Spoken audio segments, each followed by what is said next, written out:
Welcome back to episode 42 of the Xbox North podcast. We have a special episode for you guys this week with our good friend, Mr.BoomStickXL from the DoubleBarrel Gaming Channel on YouTube to talk about his gaming podcast career and this week's news. This week, we get into reviews of the Halo TV show. Not looking so good, sadly.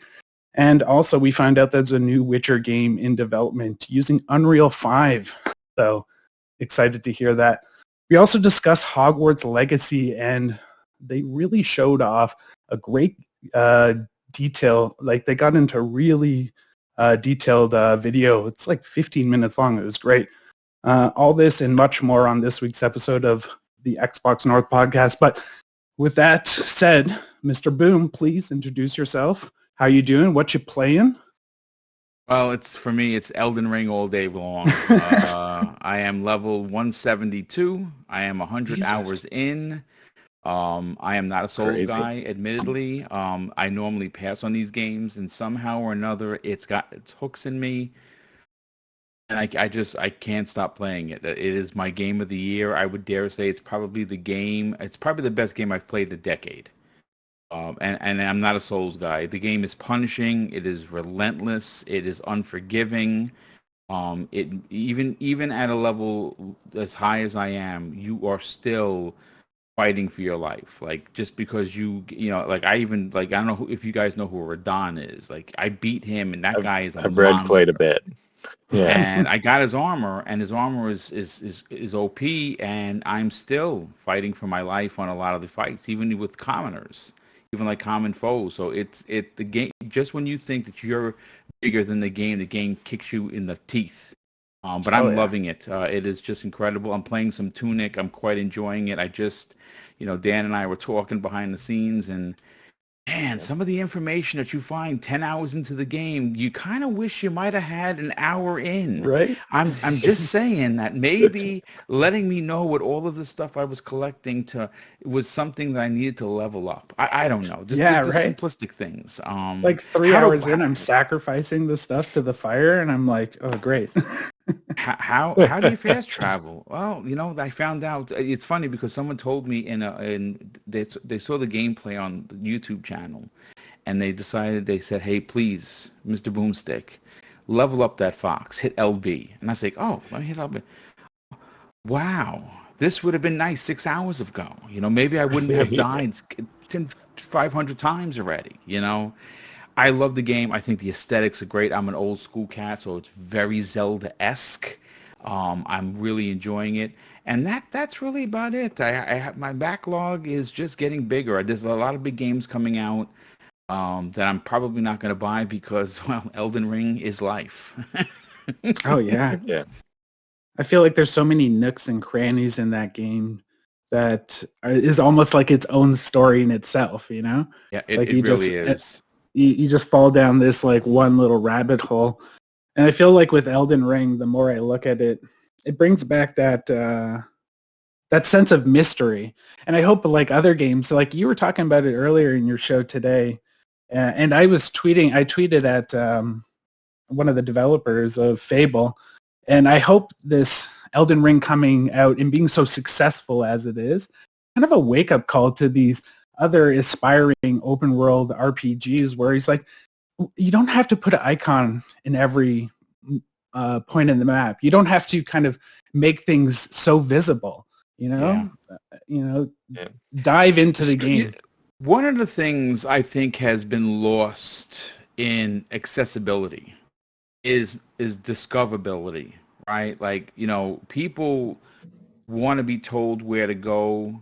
And games shouldn't be as cookie cutter as that. Exactly. The one thing that was a triumph, in my opinion, with Breath of the Wild was they allowed you to go as far as you wanted to go. If you saw something, you could logistically get to it. See, that's how Elden Ring is.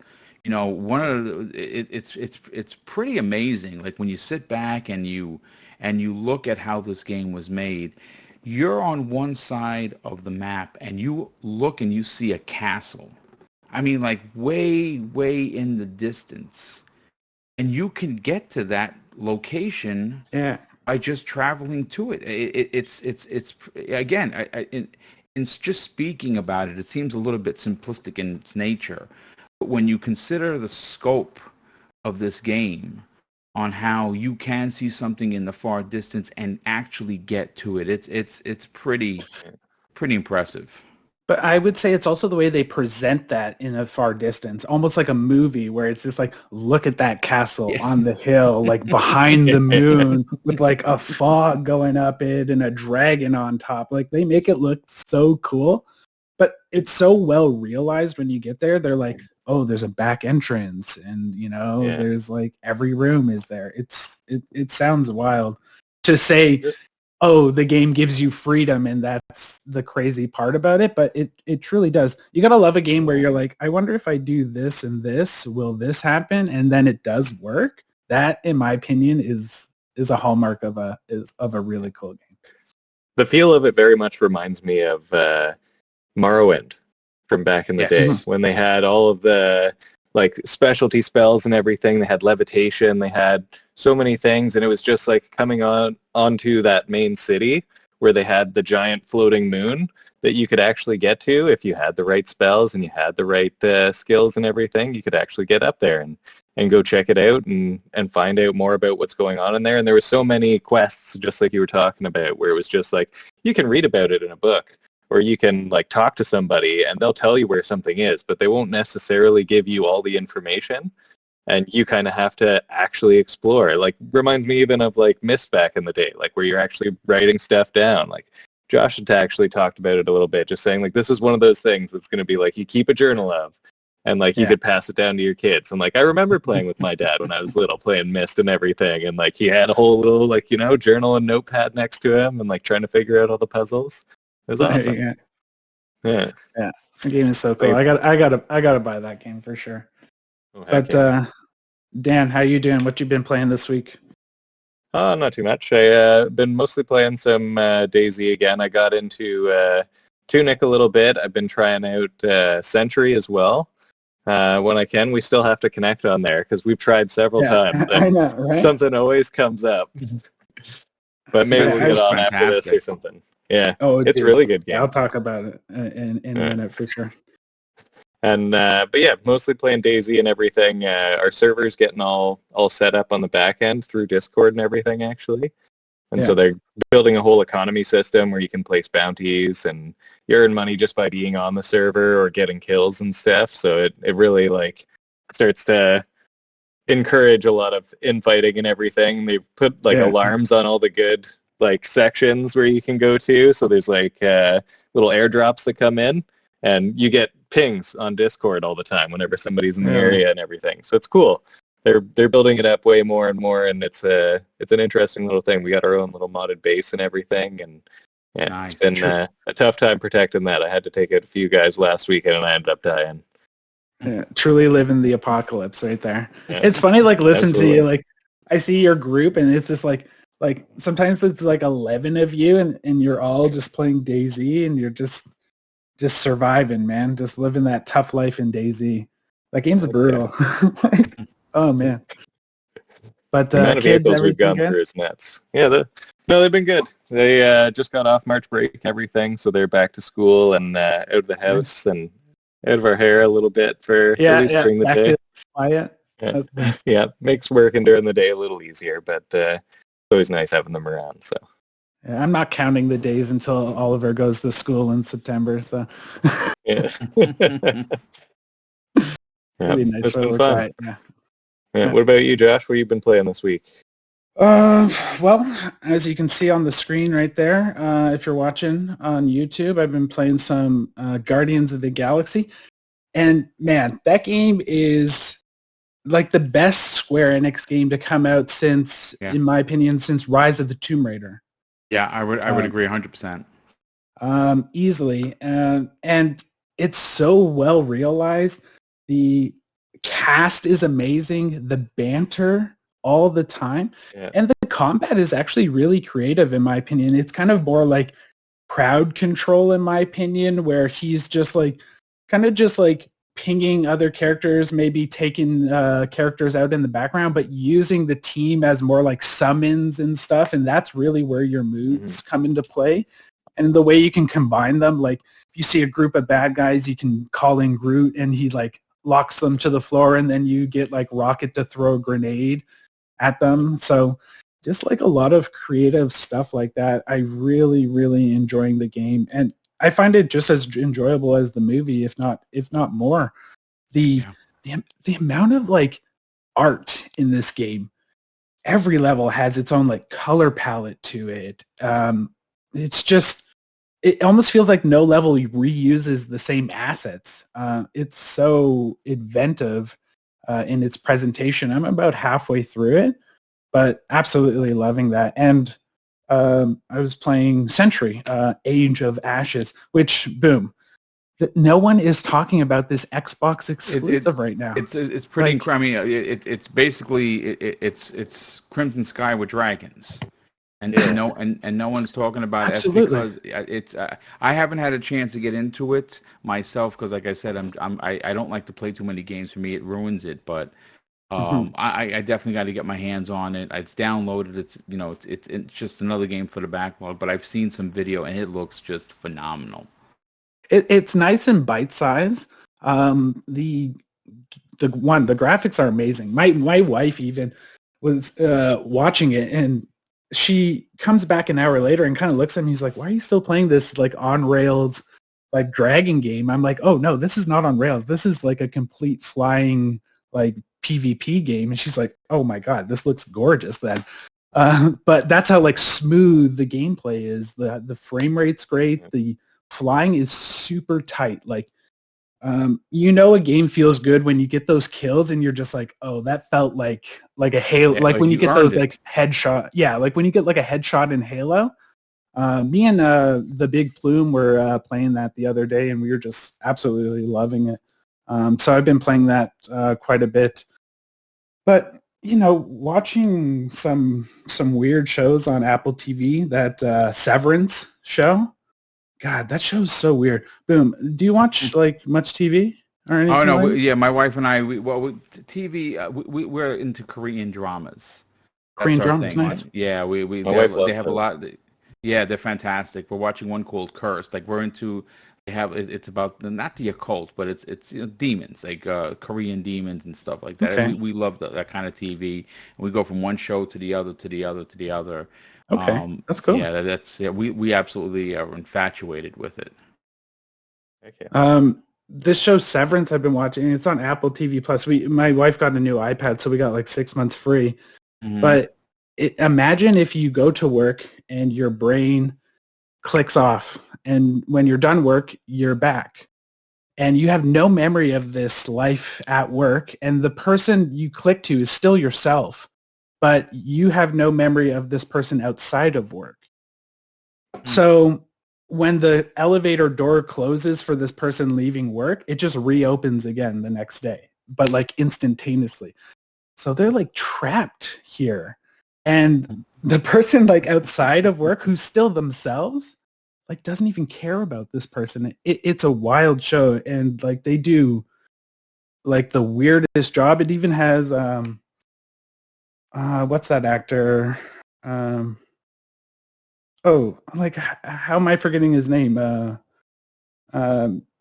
Forget about it. There's not enough cowbell. Oh my god. Who? Will Ferrell? No. I'm just gonna linger on it. I'm gonna come at the end of the show and just like say his name. Yeah, you just come back around to it out loud. Yeah. But great show either way. So that's just been my week so far. But let's kind of talk about games, and I want to talk about you, Boom, specifically. So I want to get into some questions for you, Boom. So this will be our question portion before we kind of get into this week. We won't, how I like to kind of format the show when we have a guest on is we ask a couple questions at the beginning. We have our fun and kind of get the audience to know you. But I'm sure, honestly, the audience probably knows who you are, no doubt. But let's get into a couple things. Kind of, warm you up to us before we kind of get into some of the topics this week. So my first question, though, for you, what is your first console and the game that got you into gaming specifically? The first console I ever owned was the Atari 2600. In 1978, my pops brought home that, Pac-Man, and Missile Command. The Pac-Man game was Combat. So my first game that I ever played with my dad was Combat, and it was just two tanks, two blocks that you kind of moved that looked like they had little wheels on them, but they were just blocks. And I have owned every console since then. There has not been a console that I've never owned. And I'm not a PC gamer, but I have owned, when I tell you I've owned everything, blue-collar family, not a lot of money, but I always did odd jobs as a kid, delivered papers, the Daily News, the Post, you name it, penny saver, whatever I could do to make money to buy consoles. I've owned everything, and I have 40 plus years in gaming, and one of the things for me that I find most exciting, and I'm very, very appreciated of it, that I was able to see this industry grow from sticks and dots to what we see on the screen, which is literally movie-like. And not a lot of people can say that. I saw the birth of the video game. I saw the death of it in '82. I saw it come back in '85 with the NES. Mm-hmm. And I've been on this train ever since. And I'm going to be playing games until the end of my road. Yeah. Nice. Yeah, no, I haven't started from that, but I definitely have the appreciation of starting from the 2D era. Mm. So, I hope I can instill that into my kids. This was Mario. This is kind of where I started, But for Xbox, because I know Xbox is a huge passion of it, of all of ours. What's your favorite Xbox franchise in games specifically? That's the easy answer is probably going to be, like, everyone's going to probably pick Halo, but for me, if I have to pick one very specific franchise that's probably my all-time favorite, it's going to be Fable. I loved the original Fable. I thought Monolith had such an incredible vision for what he wanted this game to be.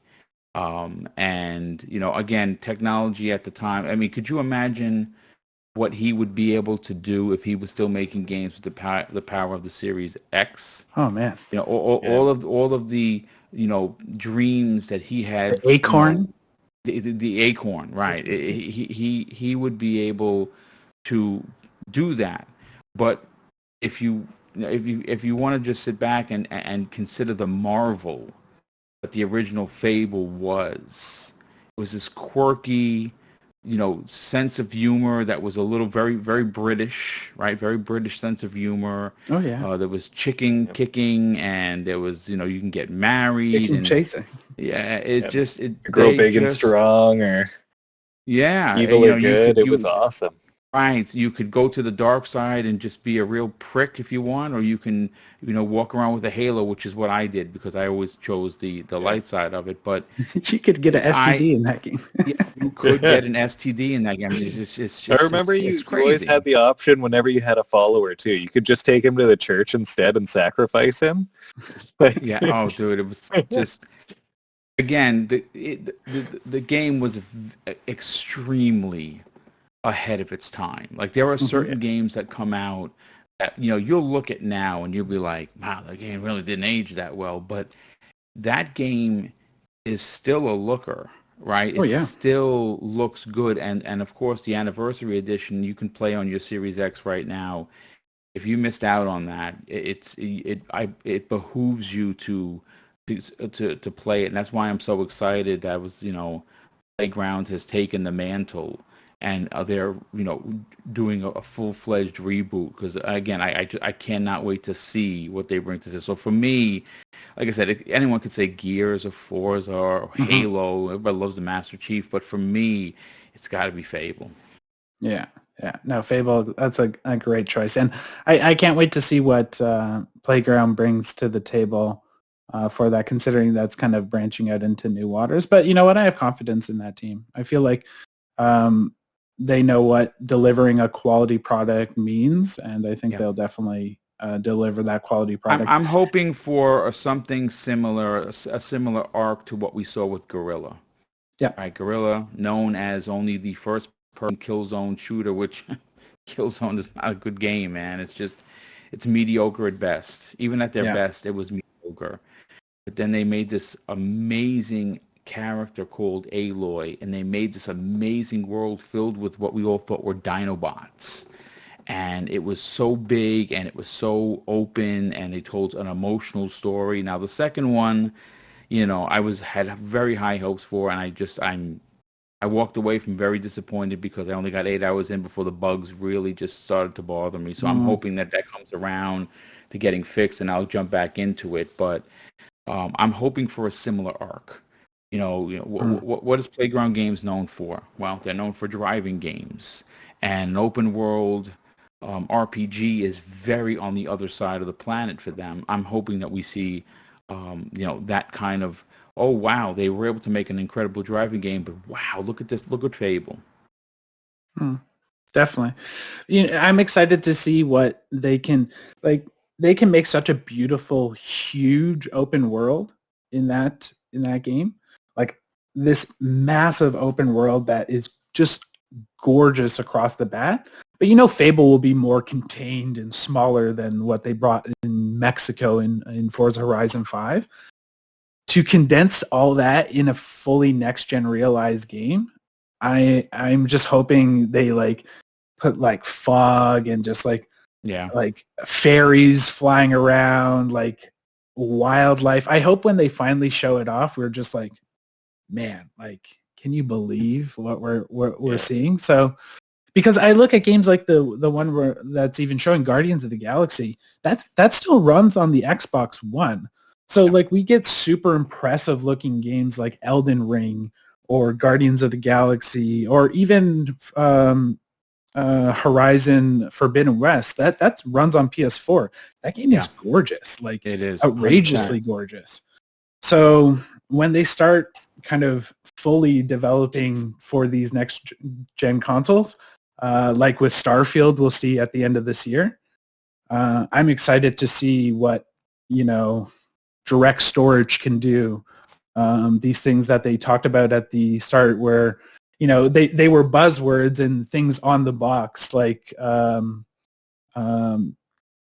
have they called it? It's pretty much their direct storage, what AMD does, the Fidelity FX and stuff like that. Right. But I'm just excited to see what that will bring to an open world, especially games like Grand Theft Auto 6.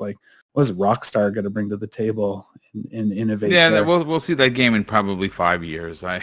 Rockstar. They just re-released the new version of Grand Theft Auto 5. So. Yeah, for real, and they're going to make a ton of money off that. So yeah, surely. But But another question for you: as a retired police officer, what was it like being a police officer and a huge gamer at the same time? Were you always on the job, kind of talking games as well? It's funny. Look, I came out. I started my career in '94. Right, and when I got to my precinct, it was very old, man. It was the populace was it was a pyramid, right? A lot of new people, but it had its highs of guys with 10 years and 15 and 20 years on. So you're new, right? And you're just trying to. You're learning the job as you go. I mean, the academy doesn't really teach you much. You got to learn in the street. You got to have to get out there and actually learn. I was always very open about being a gamer. It's just what you see here and what you hear on the shows that I do. That's who I was in uniform. There really wasn't any difference.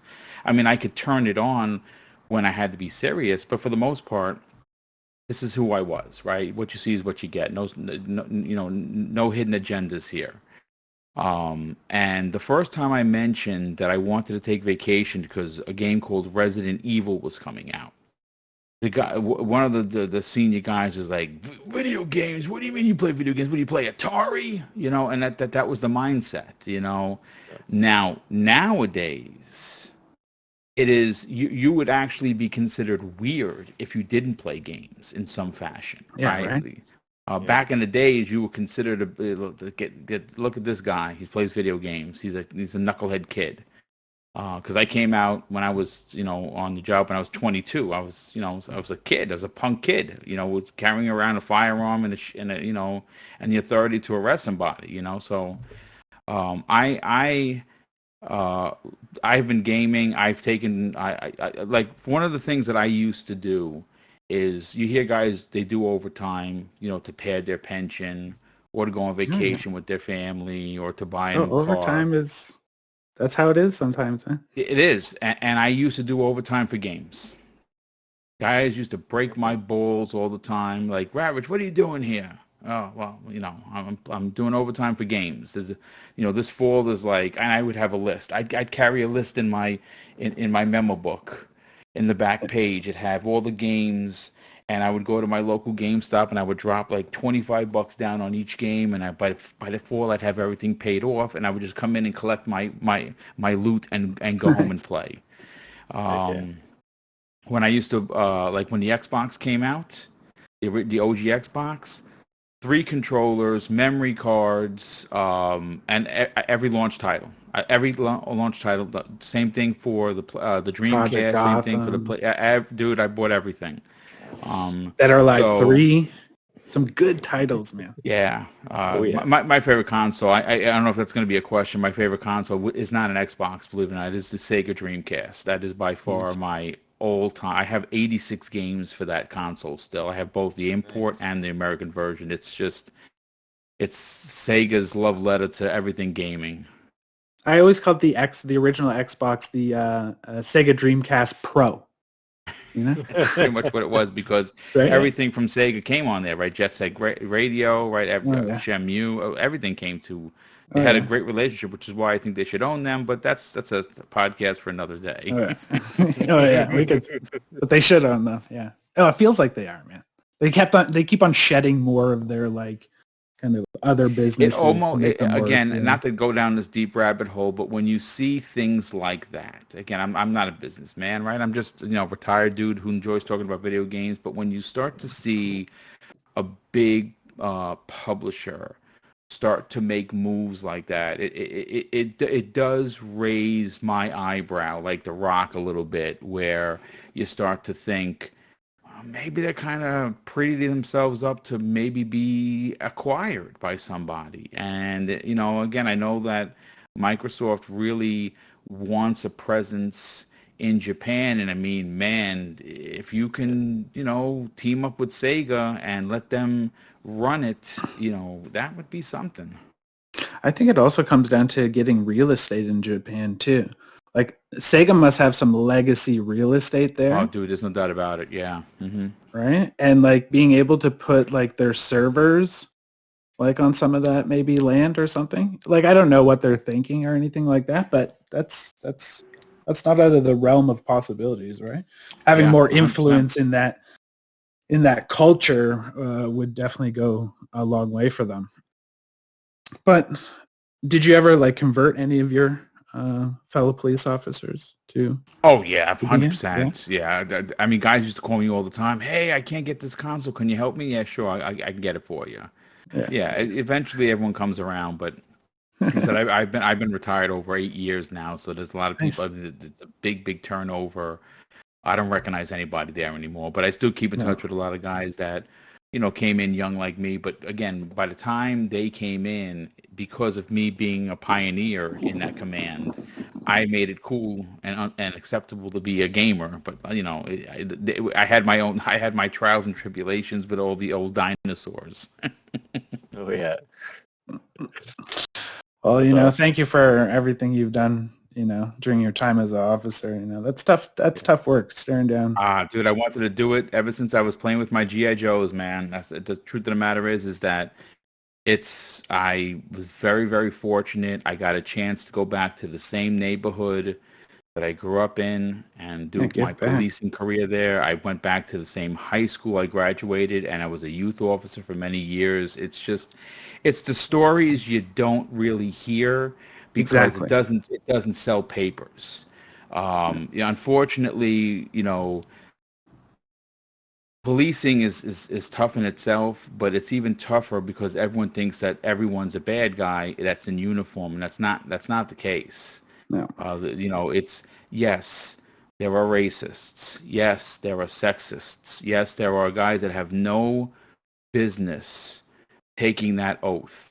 But that percentage is so low. So small, It's so minuscule. But unfortunately, you have certain situations that become, countrywide news, and everyone pays for it. All the good guys pay for it. So it's unfortunate, but I had an amazing 21-year career, and somehow or another, I was able to convert my love of video games to actually have 4 live shows a week, which is bonkers when I think about it.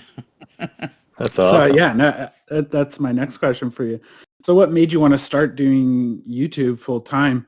Obviously you did have a passion for gaming, but what made you kind of want to start speaking about it on YouTube? Especially, man, you're like the hardest working guy in gaming. I appreciate that. Yeah, thank you. You can't tell me another harder working gaming YouTuber than you. You know what's funny? For me, I after I retired, I wanted to get into journalism because I enjoy writing. And then I realized that it's a very young, journalism is a very young man's game. It's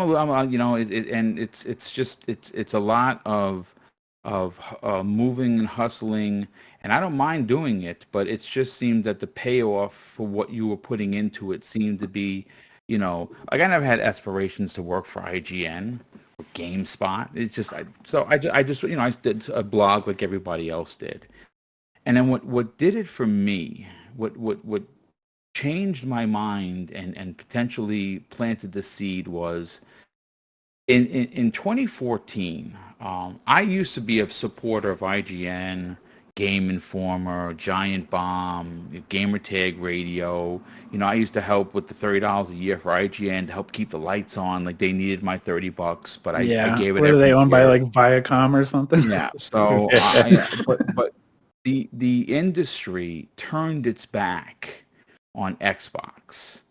And for good reason. Xbox painted themselves into a corner. But leadership, like this, though. Yeah, it was. They went from Cinderella to a pauper, right? That's how it went for them. They were just a few years before, everyone was like the 360 is the greatest thing since sliced bread, and Sony was on the outs. Right, they made a comeback, sure, but they weren't the same company as when they launched the PlayStation 2. And then Microsoft, bad leadership, too many heads are talking. I think they were a little blinded by their success. They took a lot of that success for granted, and they dug themselves such a big hole. And when I saw the media turn, I stopped supporting all of these conglomerates, right? All of these major publications. And then someone had said, "Hey man, did you ever think about looking on YouTube?" And I'm like, YouTube? Yeah, like YouTube is for kids. I'm like, no man, there's a lot of talent on there. And I'm like, are you kidding me?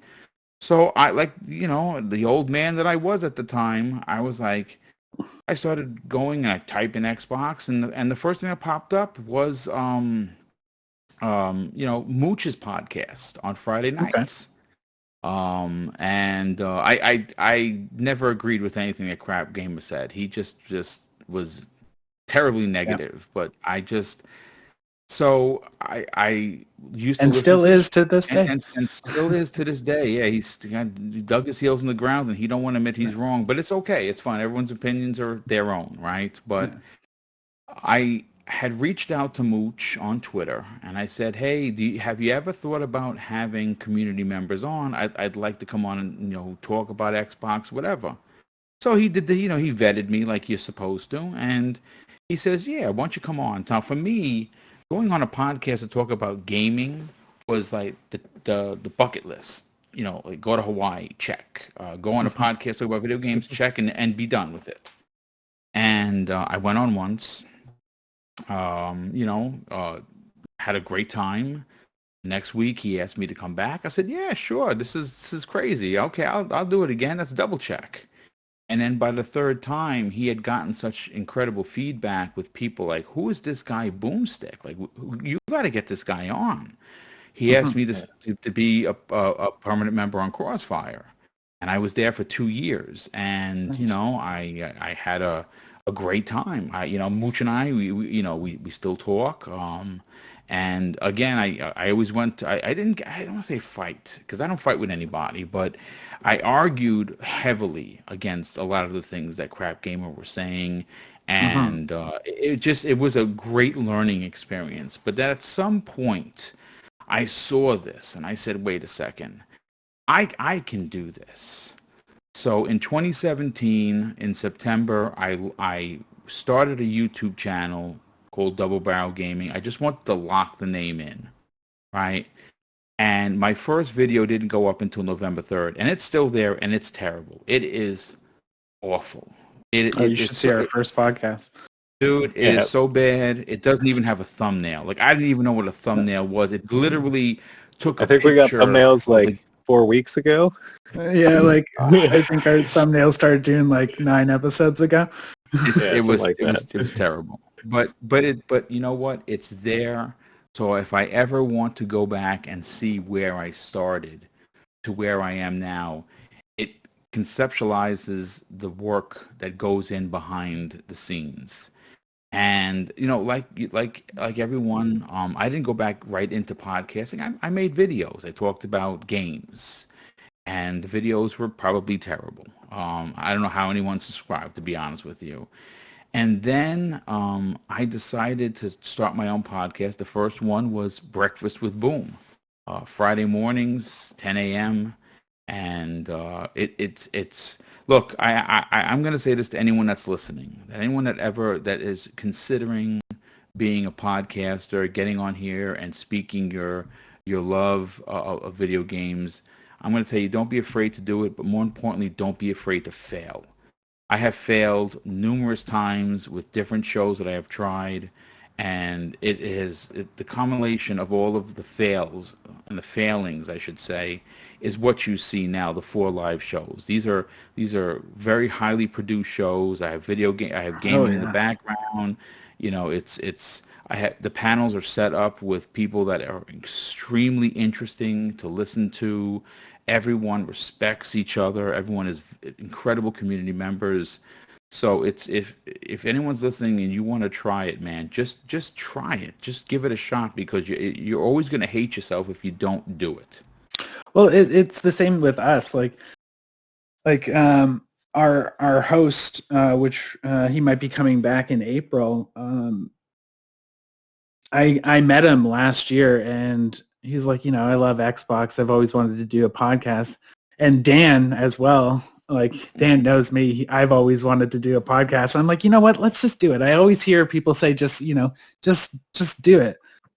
So we just, recorded ourselves and ended up doing it. And we're slowly getting our groove together. You can see me kind of read the beginning and fall apart still to this day. At the beginning, so I do apologize every week for that. But yeah, sometimes you just need to do it, and I don't know. Me and Dan, it gives us a great excuse to just talk about games every week, right? Like it's a lot of fun if you're passionate about it and you enjoy doing it. It's for me. It's like on Monday nights when I hang out with Kay Asante and Everborn and Wandering Dutch and the Mag.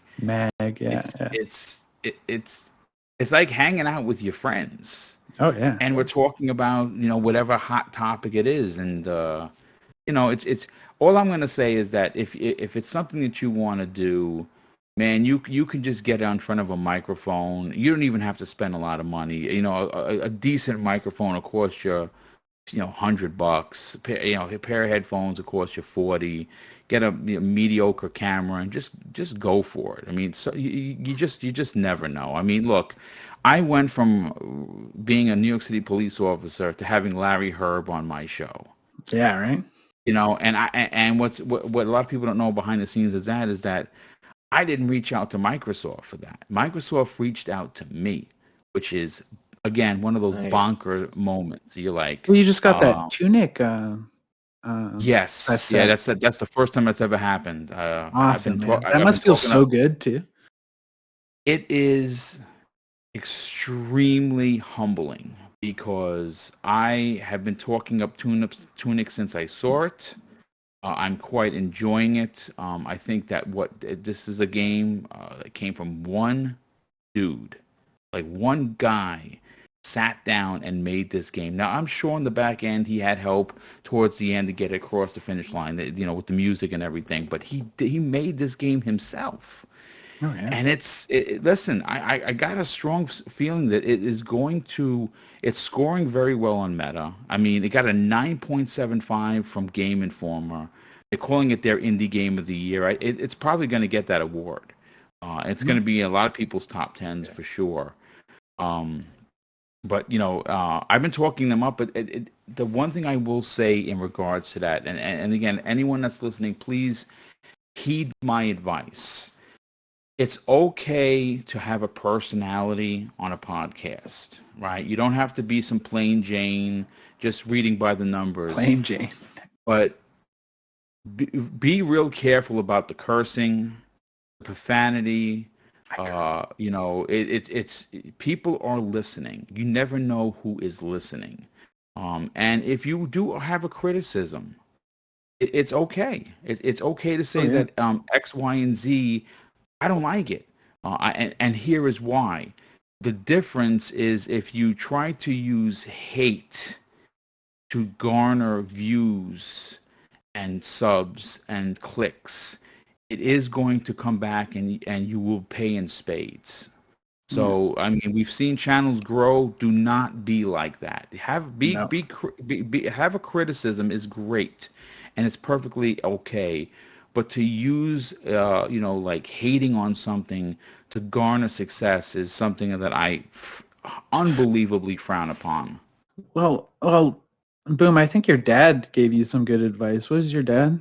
My dad was, listen, this was a blue-collar dude, self-made man, He was a dad when he was 17. He was a dad. He had me when he was 17. 19 when he had my brother. He was a kid. And somehow or another, he was able to have some of these incredible life lessons. And one of the things he told me when I became a cop is he said, in a situation, Craig, when you start here, there's nowhere to go, right? Now, in many situations, people are going to get you there. It happens. Some people just do not want to cooperate. And some people are just hell-bent on fighting. But if you start here, it's going to immediately be a fight. If you build up to it, there's ways to diffuse that. And I say at the end of every show, he said, Craig, treat others how you want to be treated, and it doesn't cost anything to be nice. And I really used those two pieces of advice through my whole entire career. And I can say, one, I never had to pull my firearm and use it on anyone in 21 years, and I arrested a lot of people. And I can count on one hand how many times I had to fight with people in all of those years as wearing a uniform, which most of the time I was in. And that's saying something. And that's because of what he taught me. Yeah, you can't, you got to be focused, but you got to listen. You got to be a good listener. And it served me well, and it continues to serve me well in a community that I came out and told everyone right from jump, hey, listen, I'm a retired police officer. I'm proud of what I did. I gave back to my community, and I continue to do so. And it was risky. It's a lot of people were like, I don't know if you should do that, Craig, because people are vindictive and people are mean and people are evil. And I wanted to be as transparent as glass. It's always been very important to me to be that way. And here we are, 10K later, it worked. Exactly. Yeah. And that also shows Okay. like it comes down to just being yourself, right? Like Yes. people, if you're a good person, you're a good person, and that truly is what it matters. Like, we grew up here, especially like colorblind, we look at everyone equal, Yeah.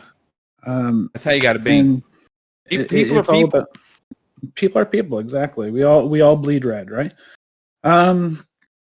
All right. So Mr. BoomStickXL and DoubleBarrel Gaming, those names. I have a feeling you're a fan of a horror franchise. What kind of inspired you for those? Indeed, I am. Everything that you see, DoubleBarrel Gaming, Mr.BoomStickXL, all come from Evil Dead. It's my favorite horror franchise. It's me and my brother's go-to film. I've seen the entire franchise, my God, 1,000 times. You get to check out the Evil Dead 2 is musical. my You favorite. can see little. I went to little the bits musical. out there. I had I the actually- chainsaw. Yeah, I didn't go to the musical. I don't know if I would, because I somehow would imagine that it would probably be just It's so good. cheesy. Is it It was really? amazing. It's good. They Yeah, throw it like was good. blood onto the crowd and stuff. It was That's pretty crazy. cool, Yeah, this Um, one, the lady who comes out of like the cellar, she like popped out with like a cup and just like throws it onto the crowd. And like, That's hilarious. Jesus. Yeah, Yeah, it's it was good. I've been a fan of Bruce Campbell since the first one, and if you know anything about the first one, it was made with 2 sticks of bubble gum, some tape, Yeah, and a camera that barely worked. You know what I'm saying? It just was. And probably it didn't became- even have the rights to be at that cabin they're at. Probably. It's just, it literally was made on a whim, right? The Evil Dead 1, it was made on the whim. It was, and it became this cult classic. And Evil Dead 2 is the evolution of it. Army of Darkness. A lot of people like it. It's not their favorite. I loved it. I remember my brother and I drove through a snowstorm to go see that movie, which is crazy. 18 inches of snow, and we somehow in our shebang car got there and went to see Army of Darkness. It's bonkers. Nice. But yeah, that's where the names come from. I'm not a gun enthusiast. I have firearms, of course, because I'm a retired police officer, but I'm not an NRA kind of a guy. Cause a lot of people say, "Oh, you must be into Irresponsible guns." gun owner, and that's It's just not my bag. But I do love Evil Dead, and that's where the names come from. nice. You gotta love that boomstick. That's awesome. Right? Heck yeah. All right. Well, I would call you, like I was saying, the hardest working. Like you are definitely the hardest working gaming podcaster on YouTube. Like, where do you find the time? Like, how did you kind of build up this empire? We'll call it. I just look the like right now. I brought a 4th show back because I had 4 shows. I was running 4 shows, and it's a lot of work. It's a lot of writing. It's a lot of research. It is in your production. It's a lot of commitment, and the thing that's thank you, Mrs. Boomstick. Right? She does a lot of the back end stuff. A lot of people don't know what she does. She's the rock for sure. For me, I don't take a break. I'm literally doing this 7 days a week. I don't know how, honestly. My wife still works, right? She still works. I'm retired, so I take care of the home. It's only right she's working, so I do all the housework. And somehow I have the energy to literally right before a show, I'm mopping. Like today was, you're vacuuming and you're dusting and you're mopping. But I knew I had an interview with Jeff Grubb, so I was fantastic able to, show, man. Thank you. It was probably one of my favorites so far. Like Jeff could talk. I mean, I can't believe how much we got in an hour. Like he just dropped so much information. It's crazy. We'll see the news articles on IGN tomorrow. I don't know if you will. I mean, there were a couple of zingers in there. I mean, wherever he goes, he does bring news, and it would be kind of cool if a publication did pick up, because you're going to get some subs. People are going to know who Mr. Boomstick is, but that's not why I bring these big guys on. I want them to come and hang out and just talk about current stuff or whatever, and we got a chance to do that today. But the 4 shows, I love gaming so much that I guess for me, it's the replacement of going at 100 miles an hour as a city cop. And when I say that, not that I was throwing myself in front of danger recklessly. I mean, but I was the guy that backed everyone because I wanted to make sure that everyone went home at the end of the day. It was important to me. Even listen, you don't get along with everybody, and there's plenty of people that I wouldn't give the right time to, but you got to go out there and you got to do a job. And I when I was on, like I was very aware. I drove because I had my last 8 years, I think it was. I had the most amazing female partner. I love her like a sister. I know her husband for many, many years. I picked up their kid from school. I'm considered his uncle. There you go. And I always ran at high octane when I was working. Like, we do 8-hour shifts. Sometimes it was longer. I was always running at 100 miles an hour.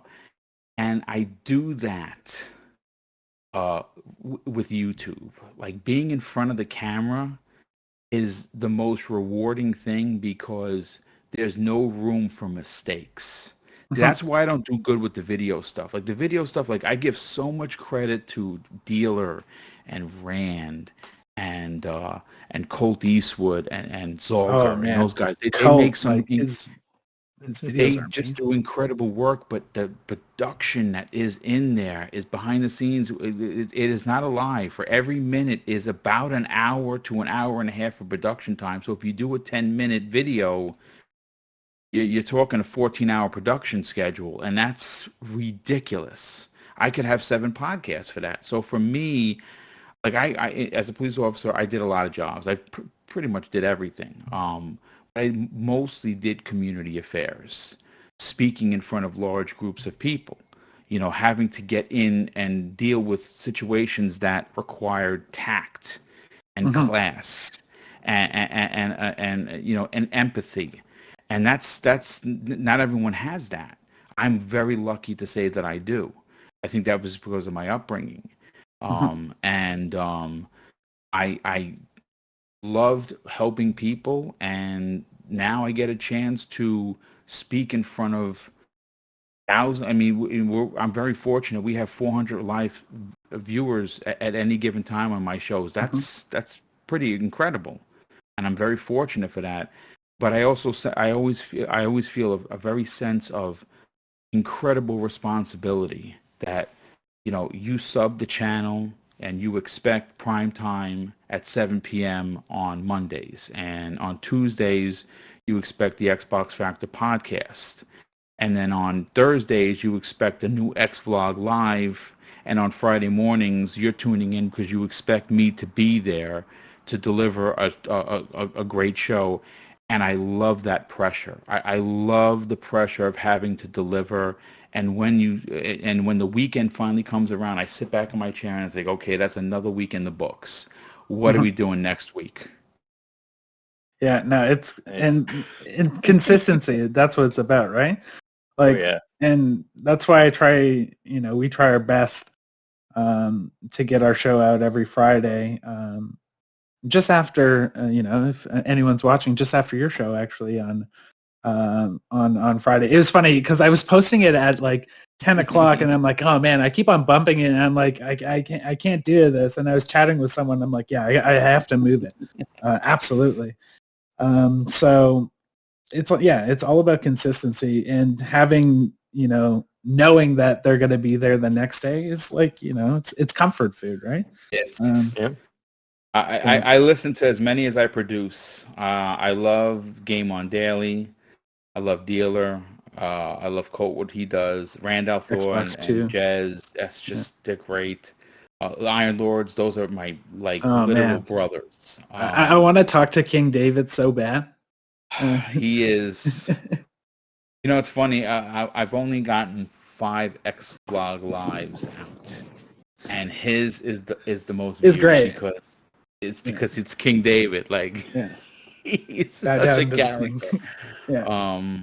But listen, enough talking about me, guys. We people are going to want to listen and say, listen, enough with this Boomstick character. We got to talk games. All right, and we got a big game to talk about, actually. So, so it's official. Witcher 4 is in development from CD Projekt Red. And you know what? They're moving away from their proprietary engine. They are switching over from their Red engine, which it seems like was kind of like building the track while the train was kind of going with their last title, to Unreal 5. And this is not just using Unreal 5. It seems like it's going to be a special partnership with Epic Games as well. With this partnership, have you guys played the last Witcher, especially? Like, Dan, I know you purchased it not too long ago. Yep, I've been getting into it. I haven't gotten super far in it because I keep getting distracted with other games and everything. But I made the mistake a long time ago of I was like, okay, so The Witcher 3 sounds absolutely amazing, and so I purchased it on my PC and everything for Witcher 1 and Witcher 2, and I was like, I'll start from the very beginning. This should be a great experience. And I was using my controller. Yeah, it was even worse with a controller. It was very clearly just a PC game, and I'm much more comfortable using my controller all the time. Like, I've got a PC setup and everything, but it was a rough go, and it was hard to get into or anything. So I ended up getting maybe a few hours in, but I ended up kind of ditching that, and I just recently purchased the Witcher 3, and I've been starting to go through that again. I played through the first Griffin you fight on when I first got it way back when, and I've recently gotten a little farther than that and everything. And plus, with watching the Witcher TV show and everything, it provides like a decent bit of backstory and everything too. So it's really it's been fun. It's good. That game sells so well too. Like, it feels like when a new season like kicks up, that game starts selling again. And it's a media darling. But you know what? I'm going to admit something for you guys, and maybe not a lot of people know about Mr. Boomstick. I did not like Witcher 3. Really? I tried, and I bought it. I bought it the first time. I bought it the second time. I even bought it a third time. And I would get 10 hours in. I even put it on easy because I'm like, you know what? I just want to play the story. I just think that the crafting system and the weapon system is so convoluted. It's convoluted for its own good. Making a potion is supposed to be mix these 2 herbs and it turns red, and that's for health. Excellent, right? I know how to take that if I'm going to die. And if I need magic, well, that's usually blue. Super easy. I think that the game is beautiful, and I heard Blood and Wine is supposed to be one of it's better than the game, right? I own it. I heard that. Right? And that's the thing that is most shocking for me, because I am an open world guy. Assassin's Creed Odyssey, my favorite in the entire series. I have, guys, get ready, 40 days in that game. No, not hours. 40 days. 40 days. I want to play that too. I haven't played that. My God, so good. And that's why there are two things that I walk away from this conversation going like, I don't even know myself. Who's that person in the mirror? One, I should have loved The Witcher. The Witcher 3 should have been my game of the generation. Right? I should have loved that game. And by all rights, I should hate Elden Ring, but I don't. I was gonna say, I'm like, you like Elden Ring though, like it's. I don't understand it, but listen. Am I gonna buy The Witcher 4? Probably. Probably. Is this? I'm actually happy to know that we are going to get a Witcher sequel with Unreal Engine. I think that their Red Engine is great, but it's a little long in the tooth, so to speak. I think that everyone thinks that CD Projekt Red is this monster company. Yeah, they own good old games, right? And that's great. They make a lot of money over there. But they're a small developer, right? They're not that big. And I think that partnering with Epic on this, Epic is big, and they have a lot of money. And, who better to partner with than Epic on this game? Again, I don't see this coming out in the next, I don't know, 3 or 4 years, maybe even 5. Could be sooner though, because of the whole. It could very well be, but unfortunately, what worries me is they have been so riddled with everything that happened with Cyberpunk, and then they got that big hack, and then it's just the company kind of the company kind of and they're a good company. Like I just don't. Why would you target them? So I have high hopes. I no doubt about it, and I think it's going to be amazing, and it's going to probably sell 10 million copies in the first week. Polish, right? Polish studio, yes. Polish studio? Yeah. And that whole side of the world is dealing with their own kind of crap right now. Which is scary. The real world life is you put video games aside and you're like, is Russia going to take over? You're definitely concerned for that. Yeah, exactly. But I think this is big news. This is exciting news. I think that they needed to be, and I don't know, has anyone played Cyberpunk? Because I didn't. I waited for the update, and I am loving it. But again, Elden Ring, what can I say? I played the first hour. I think I am going to pull the update is but my gut tells me it's coming to Game Pass at the end of the year. I have a feeling it maybe even sooner. Rather than later.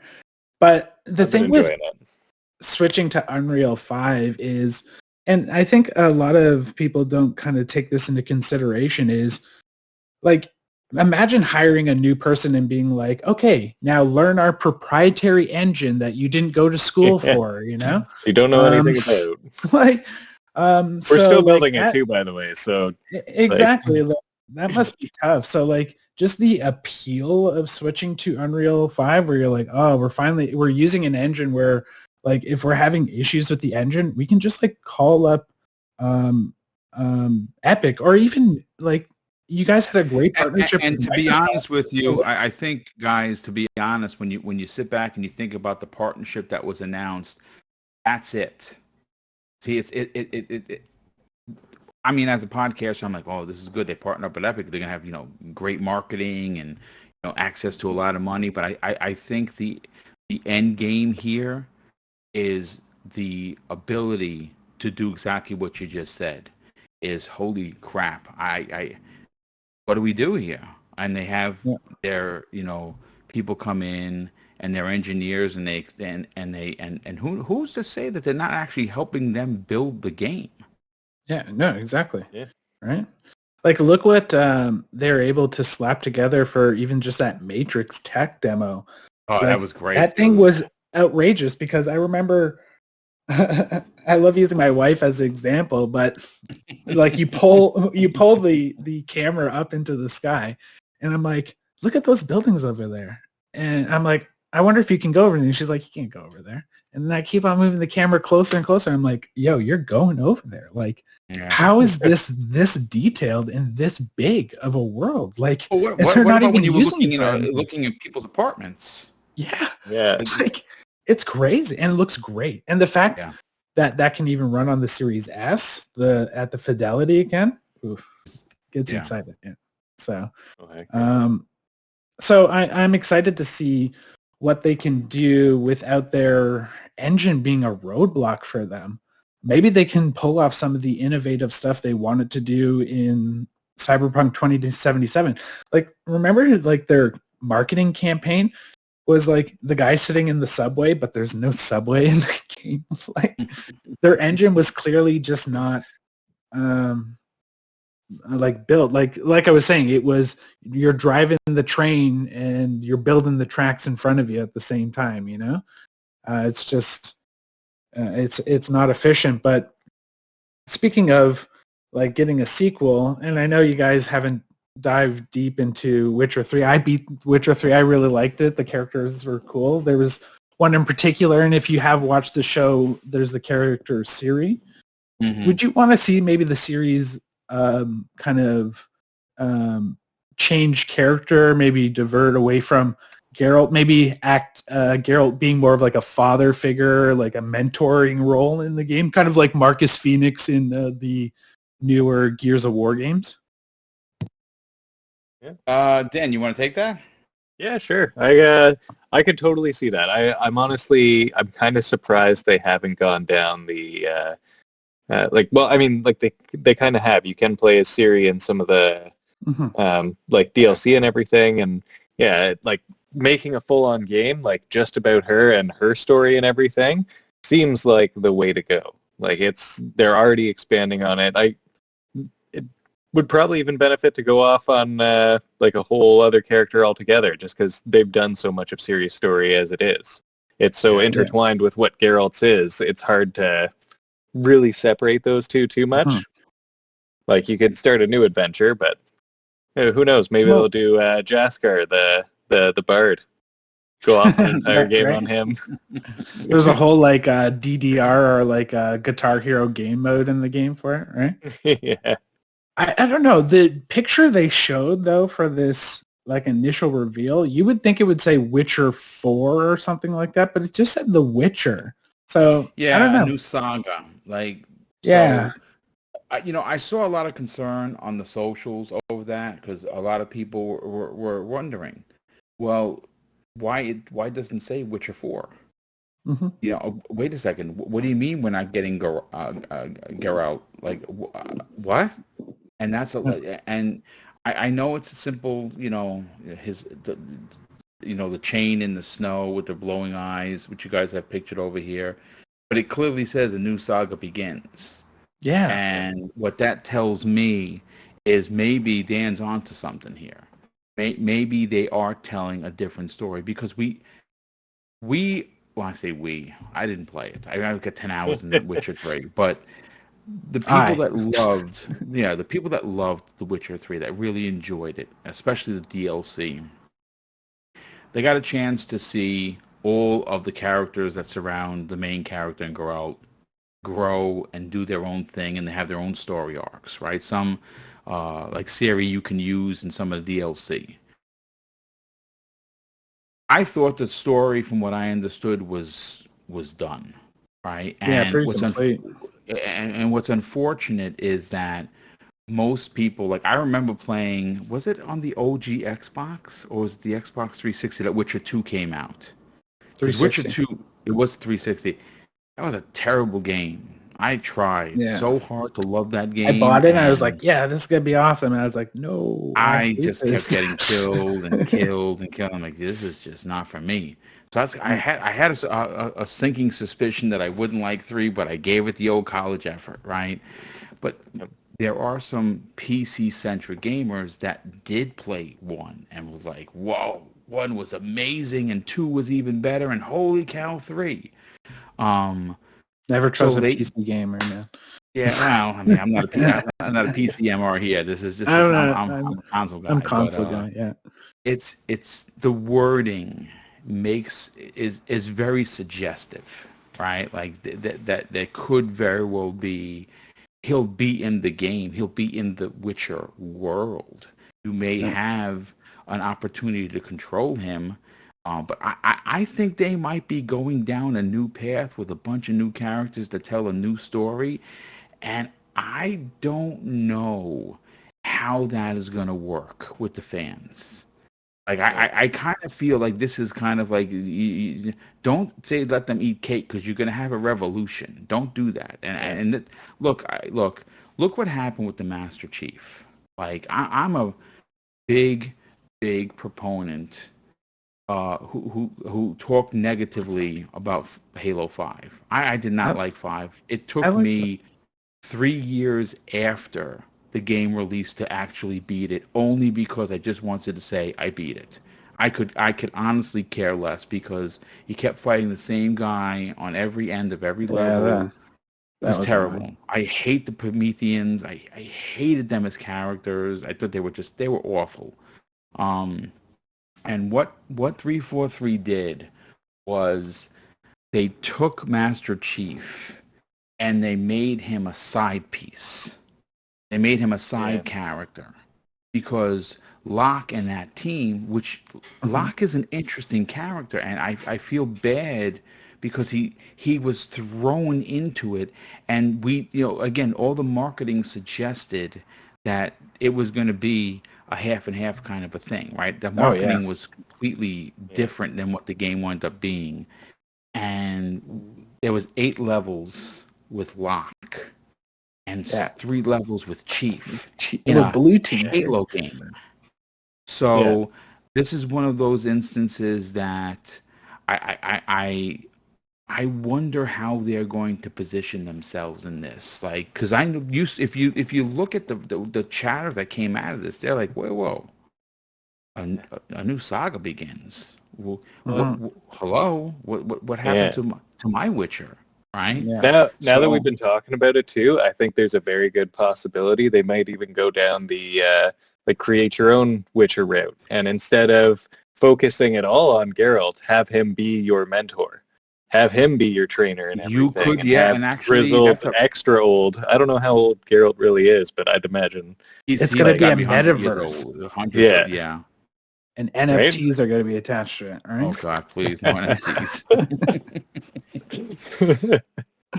But you know what? That's a great point, Dan. I think you're onto something with that, and I actually didn't even equate that. I think that this could be one of those instances where it's design your character, tell your story, and you will then interact in this Witcher world with the series. With Geralt, you know what I'm saying? And I think that could be. I actually think that could work, to be honest with you. Well, think about it. A Witcher is made, right? Yes. So, indeed. Like, you can start as the kid and kind of go through, like, your schooling at the start and then come out and just, get thrown into kind of a crazy adventure. It goes from there, right? I wonder how much the author will be involved with maybe crafting this new. I know there was kind of some tension between. Yeah, I don't know, man. They've been fighting back and forth. They finally, money changes. Money makes people just so nasty, and that's what wound up happening. I don't know if he'd be involved at all, to be honest with you. Yeah, I know it's also something weird with like the Polish, like the ways the laws work. Like they were able to buy it and have like full rights or something like that. It was something weird. You have to look into it, but exciting either way. Witcher is always a cool series, and it's nice to see them, kind of almost like taking it on the chin and kind of admitting that, we're not going to use our engine. We're going to be a little bit more nimble and try something else out. And it makes it a lot more appealing for new people joining the studio, especially after all the kind of crap they had to deal with, right? Mm-hmm. But speaking of other franchises, and kind of in that, magic and wizardly kind of a fantasy world, we finally got to fully see Hogwarts Legacy in its full glory, and it looks honestly way bigger than I even imagined. With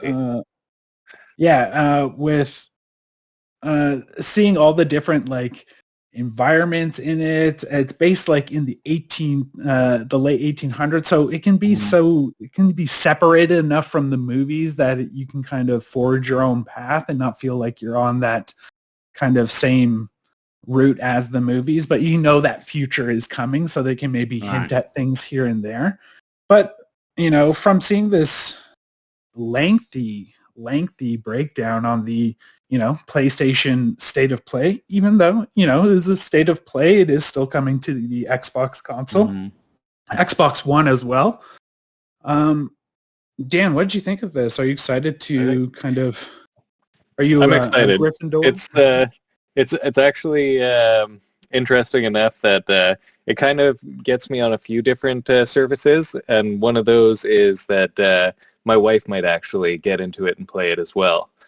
So it's a cool thing there. My kids are getting a little bit into Harry Potter and everything. Like we got them some clothes and we've been showing them the movies and stuff. And we had to wait a little while because they were a little scared of it at first because there's some intense scenes in there. But it's really those cool movies story look and pretty everything. dark. Yeah. Oh yeah, and like just seeing the world that they're building here, like it's going to be cool to be able to run around like a fully realized Hogwarts castle, and like kind of get through the puzzles and figure out how to open up like certain rooms and everything, and it'll be really cool because they've done a pretty good job of that in the past, but I felt like there was always a big limitation on the technology that allowed them to actually realize this sort of thing, and now with the engines and the power we've got in our consoles now, they can finally do it. Well, this is another example I was saying as these late generation games. Like they're still coming out on PlayStation 4 and Xbox One, but they almost feel like next-gen games in itself because 100%. Yeah. I almost feel like the last half of these consoles, like the Xbox One, is almost like a different console. Like look at the graphical fidelity from Halo 3 to Halo 4.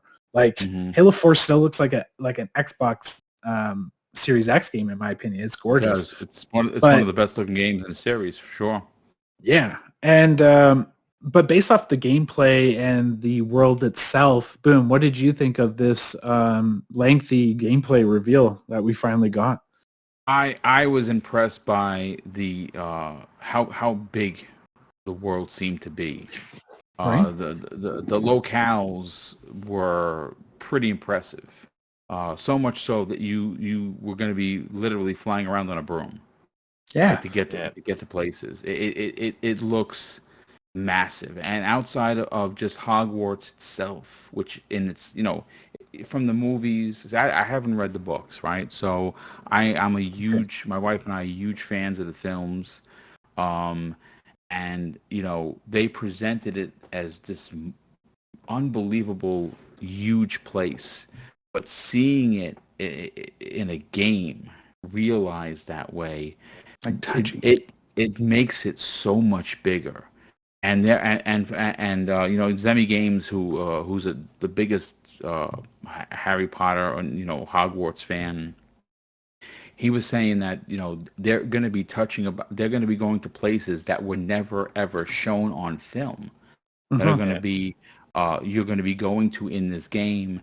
One of the things I think is fascinating is the replayability, because when you start your game as your wizard character that you're going to create, which I hope that they have a very good creation system that lets the character be you, right, as in Hogwarts. But what's interesting and what I find to be incredibly fascinating is because there are 4 different houses, you're going to logistically be able to beat this game and then come back around and go to Slytherin or go to one of the other houses. And I know a lot of people that are going to do that. I would not be surprised if you hear people running multiple characters at the same time, which would be insane. To do that. But there are first of all, I'm shocked that it is coming out this year, to be honest with you. This game has WB is going crazy. Yeah, they have. I mean, obviously, back the Arkham Knights is coming. This is coming. Justice League has been delayed to 23. That's not a surprise at all. Or you mean Suicide Squad? Suicide Squad, yeah. Yeah. I think that this is going to be. This is one of those games that I have this is where the mainstream, the normies, as I like to call them, are going to be buying this game now, and I think that is probably why Sony, I was gonna say, very, very smart to get the marketing rights, and I'm sure they dropped a really big bag on it because it's funny when you think about the story from a couple of months ago that they're going to be making more PlayStation 4s, and you see this come out and you say, man, those guys at Sony, their marketing team, they really know what they're doing, because you're going to get people that have never played games before that are going to see this advertised and they're going to say, holy cow, I can get to Hogwarts. I'm telling you, it's Sony at their marketing finest is all I can say. They definitely buy a console for this game. Yeah, 100%. And I would not be surprised if they do the old Spider-Man thing. Remember when Spider-Man came with the PlayStation 4 during Black Friday, and what was it, like $150? Yeah. I would not be remotely surprised if they don't have a console packaged in with this game. It's just it's again, say what you want about Sony, and like they have some blunders going on right now, but their marketing prowess is unmatched. Is unmatched. Well, that's why they're at the top of the game right now, right? Like, and they know how to capture like the culture, right? So Spider-Man's a great example. They're getting Wolverine lining up with Harry Potter. Like, those are huge franchises that you can say kind of go beyond that gaming zeitgeist, right? So having them as the staging place for that. I wonder if Microsoft has a deal with Gotham Knights. I think that they do. It's sort of true. I'm sure you guys were talking about that. Yeah, it was a very auspicious tweet. They show the bat signal with the Xbox logo. When they do stuff like that, they're almost inviting us as fans to say, "Oh man, that's got to be coming to Game Pass," because it's a multiplayer game. It literally, it just speaks the language of Game Pass. Yeah. Oh yeah. And man, Warner Brothers. So like, we have a feeling, and it's not officially announced that. Suicide Squad, I don't think it's officially announced that it's getting pushed to next year. But it was official? They literally announced it today. It's been moved to 2023 for more time. Like they did a whole video on it about the people in the team that are putting their heads down and walking and getting all mad. But yeah, they literally announced it today. When I was live with Jeff, as a matter of fact, they announced it. That's funny. Crazy. But like, let's say if it comes out early next year or something like that, that's still like a 6-month window or like a 8-month window where it's just like Harry Potter, Gotham Knights, Suicide Squad, and potentially even something else that they announced. Like, you never know what NetherRealm it could potentially come out with out of nowhere. Is there something wrong going on at WB Games? Because it seems like their games take so long to development. Like, I heard about this Harry Potter game like years ago. Apparently it was shown at like some focus group at like a mall years and years ago. If you can, like, that's where the initial leak came out for this game. Well, if you just take a step back and you look, there are a lot of problems at WB. The leadership there is just terrible. It's just awful, and you hear it with the films and the shows. But getting back to the games, when was the last time Rockstar released a game? 2015.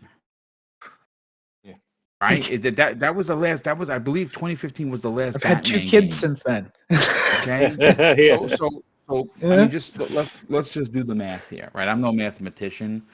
When Suicide Squad Kill the Justice League releases next year, that's going to be 8 years, right? Years, like WB Montreal, their last game was the Arkham game, which everyone hated. I loved that game. That's probably one of my favorites in the series. It was fantastic. Deathstroke? The first fight with Deathstroke, it was, man, he was a ball breaker. But That's the last game that they came out with, and if I'm not mistaken, that was before Arkham Knight. Arkham Knight, yeah. So yeah. So that must have been like 2013, yeah, like 2013 or something like that. Like that's a 9-year development time. Like, who's paying these people? Like, I can imagine if you're working for the studio, you're just coming home, you're just coming to work to fill up your latte cup and be like, "Hey, Bob, how's everything? Are we working on the game today?" No. Okay, I'll have another latte. Let me go work out. He's like, "Oh, did we reboot somebody else's game for the third time?" Like, and watch when these games come out. Watch these people just fly through them in like a day and be like, "Oh, that was like a little bit of content." It's like 10 years later. It's just it shows that, especially and like, are they using a proprietary engine? I think they're using Unreal too. I'm pretty sure, but I don't think it's 5. Yeah, so like, I just don't understand where leadership, games, man. The leadership is just it's not there. It's terrible. Yeah. Well, I can kind of understand, let's say for a game, let's say like Hogwarts or Suicide Squad, where those seem to be like new and original ideas. Like when you see Suicide Squad, almost looks like that Insomniac game, Overdrive. Sunset Overdrive. Sunset Overdrive, yeah. Almost kind of looks like that, like a new kind of gameplay idea. But like something like Gotham Knights, it seems like more of a continuation of that gameplay of Batman. And it seems like they have those systems so down that I don't understand how it's taken so long. But a very important question for you guys with this game, and it seems like we are excited for this game, is what house? What do we want the sorting hat to sort us with? I personally, I think I'm gonna be a Hufflepuff kind of guy. I hate that. I'm feeling that. Yeah, I you know what? I never picked the bad guy, so I would never go Slytherin. Like, that would be so out of character for me, because I'm a good guy. It's in my soul. What can I tell you? That's what Harry was, right? Yeah, I think Harry so. was Hufflepuff. Harry was Gryffindor. No, he was Gryffindor. Yeah. Gryffindor. And he was supposed to be a Slytherin. Yeah. But the Sorting Hat, he basically was just like, "Yeah, don't put me there." And he's like, "All right, well, whatever. Gryffindor it is then." More than likely, I know it's the boring answer. For me, it's probably going to be Gryffindor. That's for me. But if the game is as good as I hope it is, I would do a second playthrough as Slytherin, just to see what the other side of the coin looked like, to be honest. I would honestly at least jump into a character on each of them just to check out their like private room quarters and stuff, because I think that's probably going to be the only way you can do it, right? Yeah. And there is actually like a whole thing you can do online to find out your house and everything. So me and the wife did that a couple years back or whatever, and I turned out to be a Hufflepuff. See, Hufflepuff, man.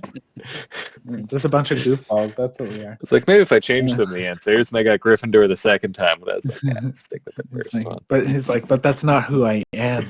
Yeah, I could pretend to be braver and more outgoing, but no.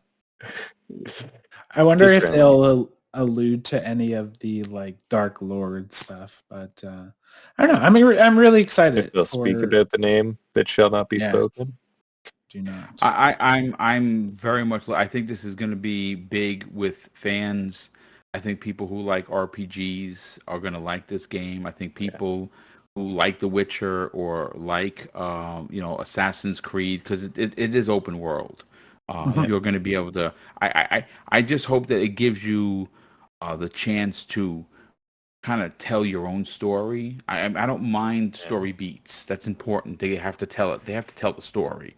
But I hope that you can kind of go off and do your own thing and then come back around to, getting back to the story.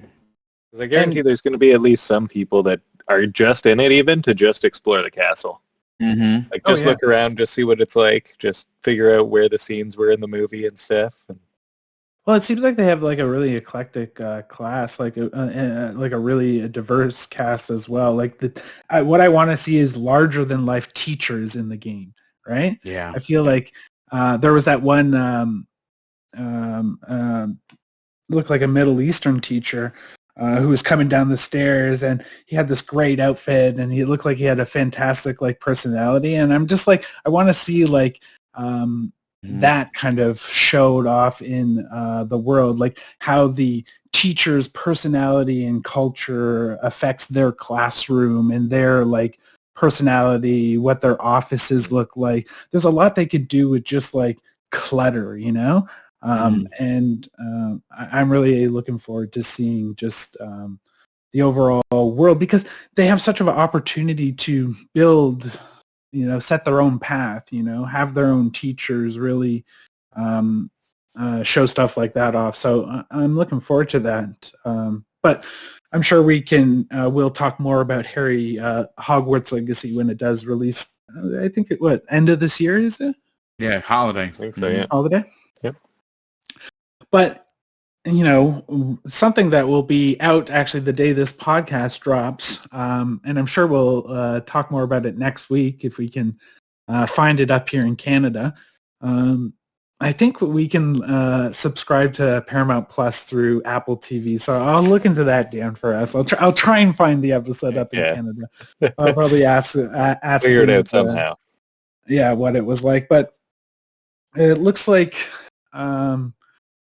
It looks like everyone is raising the alarm bells already for the upcoming Halo TV show that will be releasing on March 25th. So, like I was saying, this Friday, the day this comes out. And, you know, we have not watched it, and I feel like people are kind of blowing things out of proportion. I feel like, you know, TV shows don't really get off the ground, in my opinion, until like maybe their third or even fourth episode. Sometimes like even like half the season could be like, and then something happens that really like pushes the show forward.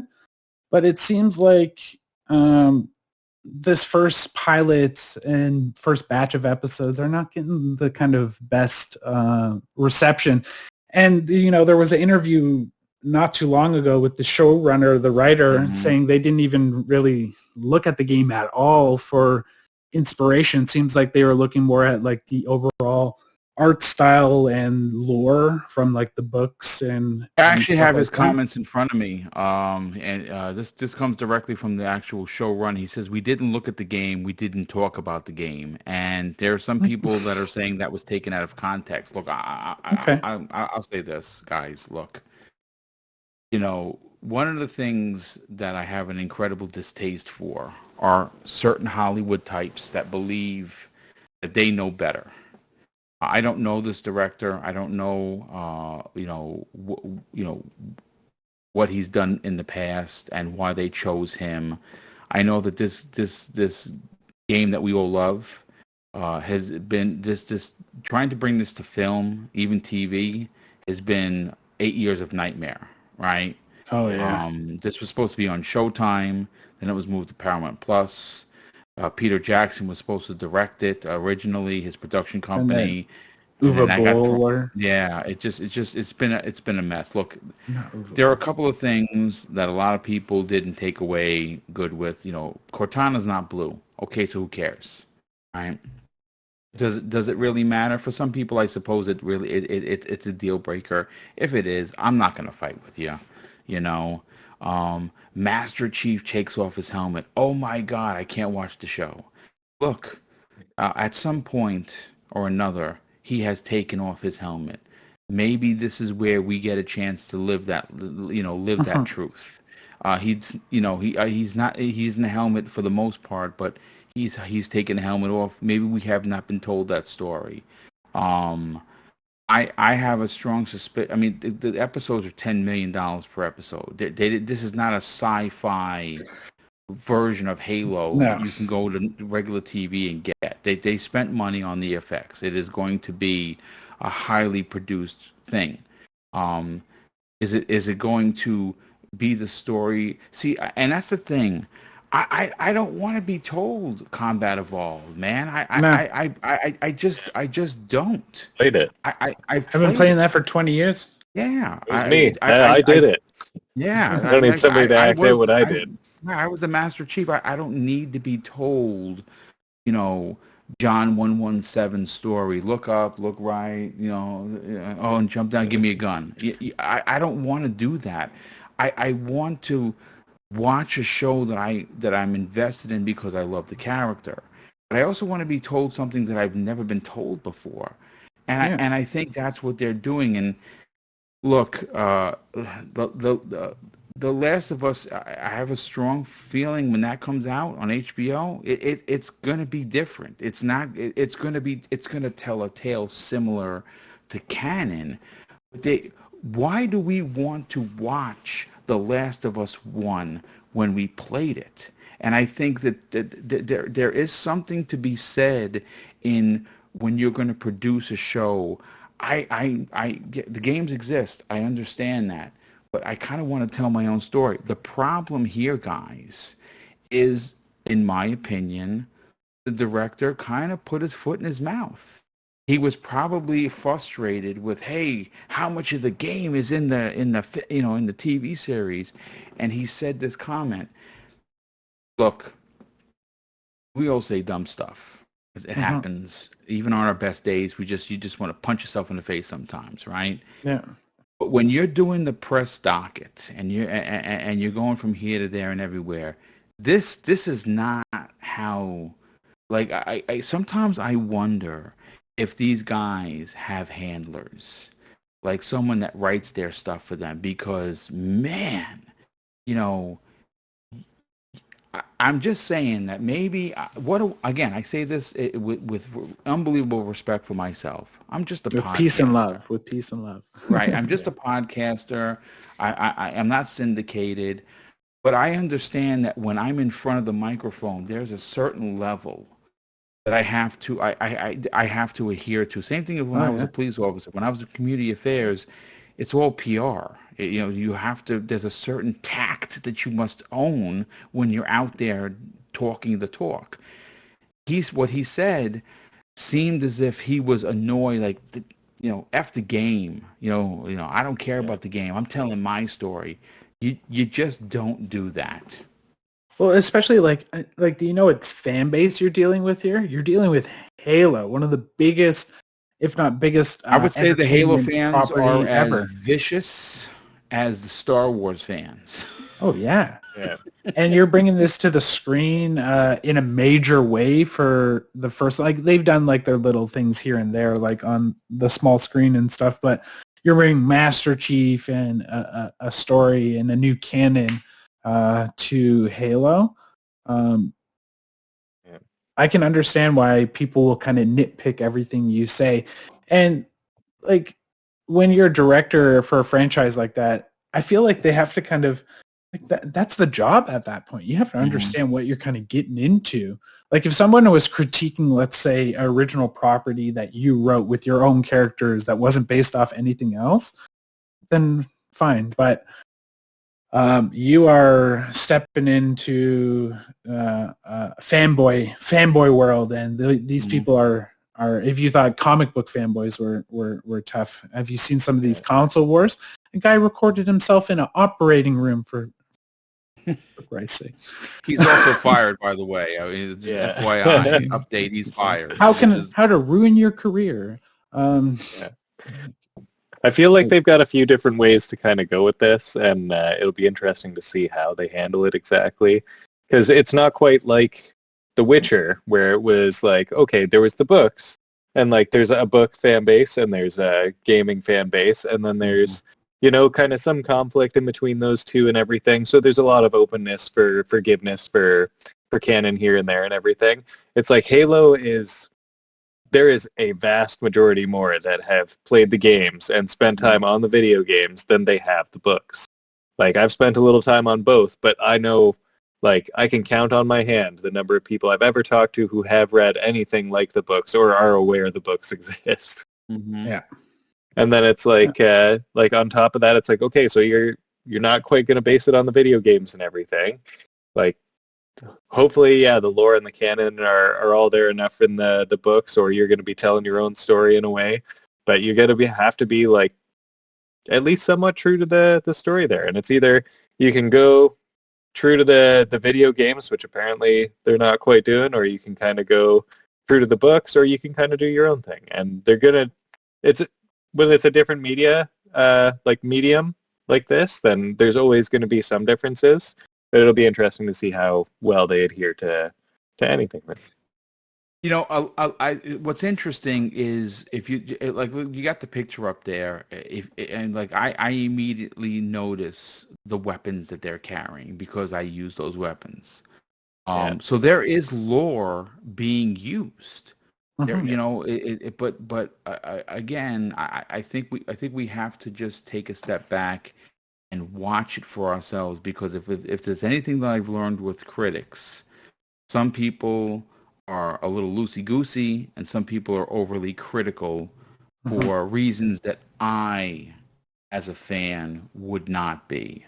Right? Like, I would be like, well, I don't see the problem with what this guy or girl is talking about. I disagree with them. Now, I'm not gonna go and curse them to hell, but I'm just like, well, that's your opinion. You're entitled to it. I happen to like it. A lot of people, what I've noticed is, like in the Star Wars lore, like a lot of people really getting their feelings over it not being identical to the books or to the animated series, and they drop the ball. And why is Boba Fett's helmet off all the time? I was one of those guys. Yeah, but again, as a fan, you have the right to. I'm putting my own kind of expectations and stuff to that. Like, you can say I'm putting my own baggage into that, right? Yeah. Where, like, going into Halo, I will, probably have that kind of same feeling. But like Master Chief as a character, he's a very quiet character, a man of few words. Maybe not so much in the newer games, but having a bigger cast, and it looks like they're going to be focusing on this younger lady in the show a lot more, this rebel like fighter, and their kind of relationship like that. I'd like to see how his kind of godlike stature and effect is like on other people, and how him being around kind of affects people like emotionally and psychologically and stuff. So I would like to see that kind of portrayal in the Halo universe, but I don't know. I feel like people are blowing things out of proportion. We have to see it first before we. I'd love to. Revisit this conversation maybe when the whole show is done. So there's going to be a perk on Game Pass, which the Game Pass perks. One thing not many people talk about, which there's a perk for that dragon game I was playing. Yes. There's a perk on there, and they're going to be adding a Marvel's Comics perk, which sadly I don't think that's in Canada. But they're adding like a month of Paramount Plus, so people will be able to at least experience the show. So definitely take advantage of those perks. But I'd love to, come on and talk about this. Maybe have a Twitter session. What do they call those? Oh, the communities that they just launched. Yeah, I started one, and you know what, dude? It's just something else. I'm going to wind up just closing it because I have a bunch of... I don't even tweet it. You mentioned it now. It's tough, like, man. Oh. I've got that. I have a communities thing. I forgot about that thing. Dude, how many tweets do I have? Like 145,000 tweets. Yeah. It's ridiculous. Dude, with the kids... With the kids and stuff, and like the show, like it's hard to even like get the little tweets. I can't even just sort of promote the show. I'm like, oh damn, I didn't put the Instagram post up. I'm like, oh, I gotta put the Facebook one. So, and then like Oliver is like on me, and Elise is on me, and I'm taking care of the house, and there's only so much time in a day, guys. That's the truth. But I think what we need to do is take a bit of a breather. Let's watch the show. Because again, not every episode is going to be a banger. We're getting the first 2 episodes, which is great, and then we'll get the 7 consecutive weeks afterwards. A total of 9 episodes. I'm looking forward to it. That's tomorrow, correct? Yeah, Friday. So Friday. Yeah. So I just want to end on one last thing for this topic, and this will be our last topic. I don't want to keep you too late, but what other franchise from Xbox specifically, and let's include Bethesda and Blizzard and those guys now, that they're probably going to be part of the bigger family. Let's say Microsoft and Bethesda. What franchise would you like to see kind of turned into a TV show or movie? Oh man, for me it's super easy. I'd love to see Gears. I think Gears is well overdue. Yeah, I think that if this if Halo hits, and I still think it's going to hit, because I think you're going to get a lot of.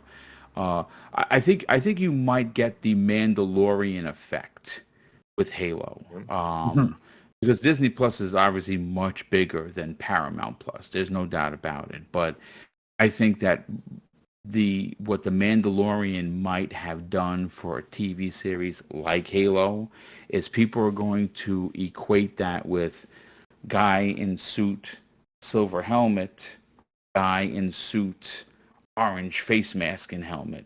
And they may hear people talking about it and they'll be like, well, I really did. I don't know nothing about Star Wars, but I really liked the Mandalorian and I love the little Baby Yoda, right? Everyone loves Baby Yoda. Yeah. I think that they're going to see this. They're going to see people talking about it and be like, man, that space dude looks really cool. And I really like the Mandalorian. I think there's going to be a lot of comparisons to from one show to the other. But to answer your question, it has to be Gears. It really does. Nice. The question is, where in the timeline do you tell this story? The Gears world, yeah. That's the question. Do we? Because I think that if you where do you find enough people the size of The Rock? Yeah. Yeah. You'd have to find very big people to fill those roles. Obviously, but Batista is going to be Marcus. And then obviously, Coltrane, that guy, I mean, who plays his voice is actually a big dude like that. So I'd love to see Shaq. Imagine Shaq as Coltrane. That would be hilarious, but I would say nay because he's a little goofy and he's not a great actor. Sorry, but that's Coltrane, right? Yeah. Mm-hmm. I don't know. Dan, what do you think? What franchise would you? Well, that's my problem. I'm very biased with just the games that I love, right? So I'd probably say like a Skyrim or like Elder Scrolls TV show. That'd be kind of dope, dude. That would be really good. Mm-hmm. Like it would be like really awesome to see, and I honestly can't picture a way it would function properly in my head, but I'm sure somebody could figure out like a great way to tell the story and everything.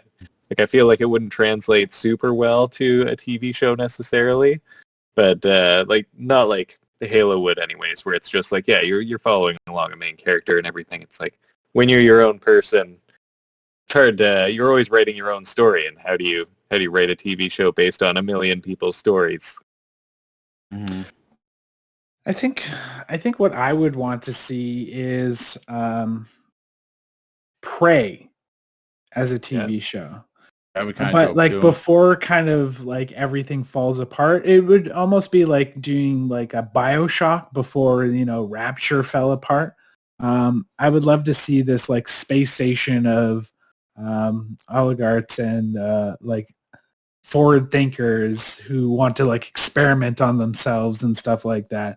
I think that would be a really interesting TV show. I really love my sci-fi. I've been watching The Expanse, and I'm going to start that Ridley Scott show, Raised by Wolves, season 2. That's a weird ass show, man. Well, it's Ridley Scott, and that guy is weird, man. So right. But I'd love to see Prey. And you know what? To kind of go to original, I would love to see Crimson Skies. That'd be cool. And which Prey though? Is it like the original Prey or the new version? Yeah, the new version. So the one that's like on the space station. Man, it'd be cool even if they did like Prey 2 that never came out, where you're like that bounty really hunter. Oh, man, that looks looks so cool. really freaking good. Yeah. Yeah, like if there's a franchise, they'd be like, oh, we're bringing back, like they announced Prey 2 and it's just that Prey, but like done up again. That'd be so cool. But you know what? I think that will end this week with our topic. But again, I just want to, thank you so much, man. I just want to thank you, Mr. BoomStickXL, for joining us today. You know, you're such a like an inspiration for me personally, and you've been so welcoming in this community. Letting me on a couple of your shows, and we got to get Dan on as well. We got to get you guys on absolutely episode together for sure. So and just like giving us the opportunity to come talk games with you, and just being so welcoming. It's all about paying it forward, gentlemen. Listen, I can get 1 million subs tomorrow and be this. You know, I could be the next ninja. It's not going to happen. I'm too old, but I could be the next ninja. You think green? Never know. Green? Yeah, maybe. Or a little blue. Or green. Yeah. I would still be the same guy. I live by my father's words. Treat others how you want to be treated. It doesn't cost anything to be nice. And you're just a person, man. You know what I'm saying? Here today, gone tomorrow. That's why I'm inviting. That's why I'm open to having everyone on, regardless of whether or not you have 1 sub or 10,000 subs or 100,000 subs. Everyone is welcome, and that's the way it's supposed to be. This YouTube is a vast pool of incredible talent. There's a lot of terribleness here. There absolutely is. But for the most part, people just want to come and talk about something that they're passionate about. And everyone should be given an opportunity to do that. Even if you don't have the best equipment or the best voice, or even know how to interject yourself into the conversation that you're having, you learn that as you go, and you'll never learn it if someone doesn't give you an opportunity to learn that. That's why I will always do that. And you know what? And I thank you for that, reaching out and just like telling you, how I felt about your channel, and you just like reaching back out and, just saying, hey, I'd love to be on your show. And you're just like, let's get this done. I was like, wow. Like you said earlier in the show, it's one of those bucket list things, being on your show was one of my bucket lists. So I appreciate that. Thank you. Wow. That was a big moment for me, and I will always, cherish that. So I very much thank you for that. And I can't wait to get on there with Dan, and that's gonna be cool. We're gonna be having Dutch on next week, actually. That's awesome. I love Dutch. Dutch's a great dude. Introducing me to. He's another one that is very much in the same vein as my ideology is. Same. He's always lifting people up. And I think that's what you have to do. You really should. I'm not saying my way is the right way. I'm saying my way is my way. Would I like to see more people do that? I absolutely would. Are more people doing it? And maybe I have spearheaded that, that ideology of, help others around you. If that's the case, I don't want credit for it. I just want people to help others. And that's good enough for me. I feel like you and the Iron Lord podcast, that's almost like written in your code, in your DNA for you guys. So with that said, the floor is yours, Mr. Boom. Let the people know what you have going on coming up. I hear there's some merch possibly coming. By mid-year, I have an artist working on redesigning a lot of the logos, and he's currently working on that. That's Ben Kenobi on Twitter. That guy is incredibly talented. So I'll be first in line right there. Definitely appreciate that. Listen, folks, if you don't know who Mr. Boomstick is, and a lot of people don't, follow me on Twitter at Mr.BoomStickXL. My DMs are open to everyone.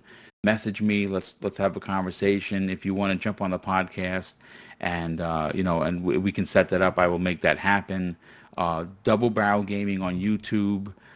We are closing in on 3 million views in 4 years, which is bananas. Awesome.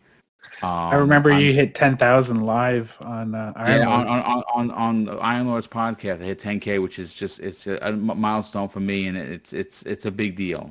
It just goes to show you that things come around because I did a spotlight for them when they were struggling to get to 1,000, which I still can't believe that was a thing.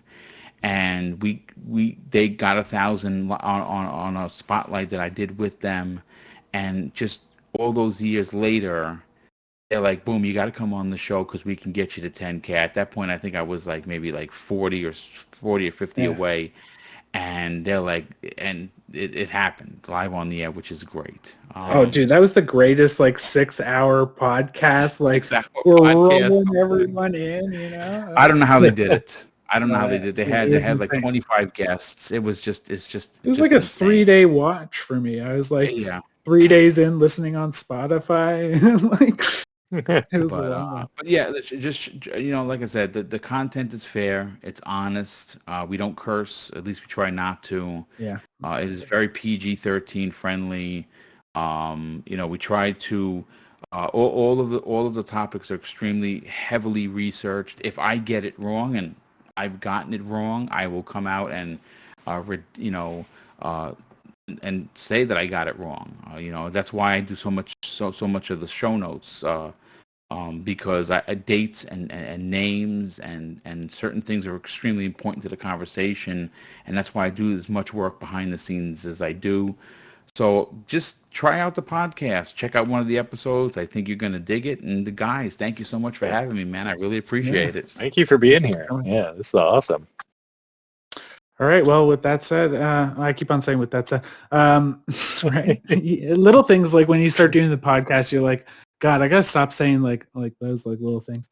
But with that said, Dan, take us home. Yeah. Don't forget to smack that subscribe button on our YouTube page and tippity-tap that like button. You can comment on all three of our beautiful voices. You can find us audio only on Spotify and Google Podcasts. Just search relentlessly for Xbox North Podcast. We're also on Reddit and Instagram. Just take a look for Xbox North Podcast. And, of course, for Twitter, @NorthXbox, because we can't make it easy for you. Never. Thanks, guys. All right. Have a good night. Night.